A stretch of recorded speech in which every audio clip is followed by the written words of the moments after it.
পুরো জাপানের রাস্তাঘাট একদম চকচকে। আপনি জাপানের যে কোনো জায়গায় রাস্তায় হাঁটলে দেখবেন রাস্তায় একটুখানি ধুলা থেকে শুরু করে কোনো ধরনের কোনো ময়লা নাই। এতে অবাক হওয়ারই কথা।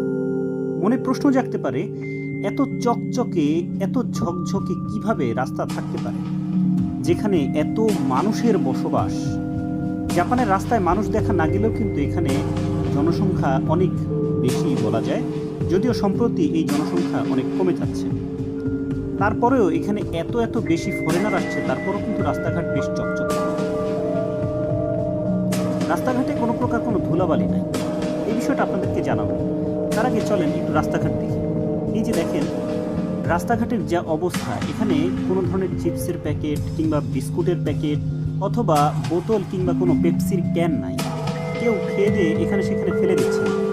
ময়লা যে যার মতো করে ব্যাগে নিয়ে হাঁটে এবং ময়লা নির্দিষ্ট স্থানে ফেলে। হ্যাঁ, এটাই সত্য। জাপানে যে কেউই এখানে আসুক না কেন, যে কেউ চলাফেরা করুক না কেন, ময়লা নির্দিষ্ট স্থানেই তাদেরকে ফেলতে হয়।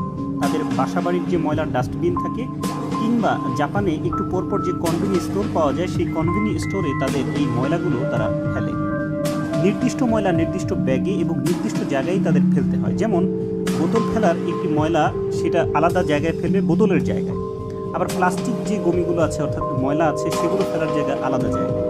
আবার ঘরের যে কাঁচা সবজি কিংবা মাংস অথবা যেগুলোকে নামাগমি বলা হয়, অর্থাৎ কাঁচা ময়লা, সেই ময়লাগুলো কিন্তু ফেলার নির্দিষ্ট আবার জায়গা আছে এবং প্রতি সপ্তাহে নির্দিষ্ট তারিখে সেই ময়লাগুলো কিন্তু তাদের সেই নির্দিষ্ট জায়গায় ফেলতে হয় এবং রেখে আসতে হয়, যেটা আবার সিটি অফিস থেকে এসে নির্দিষ্ট দিনে সপ্তাহের সেই নির্দিষ্ট সময়ে এসে সেই ময়লাগুলো তারা আবার নিয়ে যায়।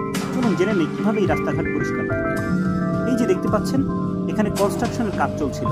এই কনস্ট্রাকশনের কাজ শেষে এই লোকগুলো, অর্থাৎ রাস্তার পাশে তাদের যে কনস্ট্রাকশনের কাজ, সেখানে কিন্তু রাস্তা বেশ ধুলাবালিতে জমে গেছে, এটাই স্বাভাবিক। কিন্তু তারা কাজ শেষে রাতের বেলা এই লোকগুলো আবার সেই রাস্তা পানি দিয়ে পরিষ্কার করছে, যেটা আমরা আমাদের ঘরের ক্ষেত্রেও করি না।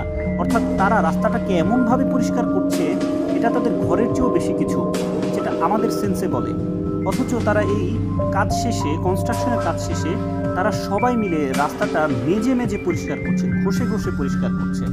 এই যে পানি দেখছেন, পানির যে স্প্রে, শক্ত স্প্রে দিয়ে রাস্তার প্রতিটি কোনায় কোনায় যেখানে তারা কাজ করেছে সেইখানে প্রতিটি কোনায় কোনায় তারা স্প্রে করছে। অর্থাৎ একটুখানি ধুলাবালি ময়লা কোথাও তারা রাখে না। কাজের শেষে অর্থাৎ যেখানে যেখানে ময়লা হয়েছে সেখানেই তারা পানি দিয়ে স্প্রে করছে এবং ঘষে ঘষে মেজে মেজে সেই